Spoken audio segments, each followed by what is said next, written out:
Good afternoon, everybody. I hope you are doing well.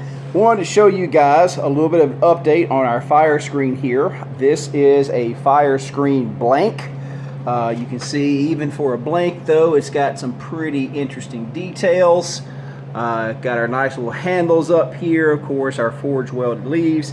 Now, of course, this is not the final configuration. This is the blank state. So basically what will happen is I will come back in and actually add some fancy stuff here later. Now, it is true that the blank is a pretty nice piece of work in itself, and if we put a screen on it, I'm sure it would be a very nice piece to go into a house, but we're going to make it super fancy. But the lesson for today is the other day I was telling you about making tools and all that kind of good stuff, and this is where blacksmithing, modern blacksmithing, and welding intersect, because if you want to get a piece that looks that good, that's that straight, that's that inline, using traditional joinery, you better know something about welding, and that's where it comes to this guy right here.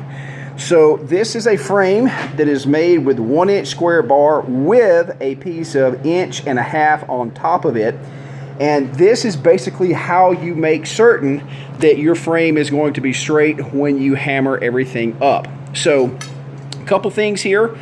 Again, these are not world-class welds. They don't need to be.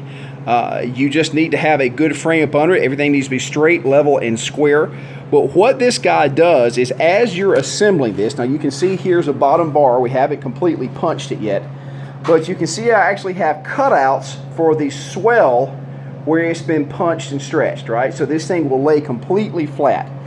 Also, once this thing has been punched, you can see that I've got one of our uprights in place here. And let's see if I can do this.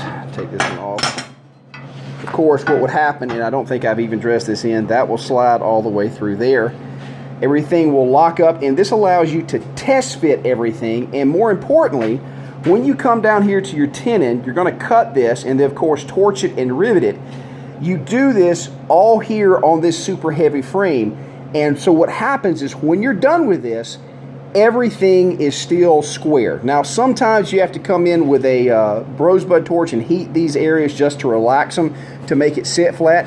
But if you use it this way, what's going to happen is you're going to come out with a really straight and really square frame. Now, having said that, if you try to do this without some sort of layout table or some sort of jig, you are going to be very, very disappointed with your end product. It is damn near impossible to get a straight frame without the use of one of these jigs. And this is where having a welder and knowing something about fabrication really comes in handy. So, you know, this is probably $100 worth of metal, or it would probably not that much, but still expensive because it's 1-inch square bar. But it is absolutely worth it, because you will spend hours upon hours trying to straighten a frame if you don't have a jig set up like this, and it's got to be heavy. Don't think you're going to do this with tubing. But that's your hot, sexy blacksmithing tip for the day. You guys take care.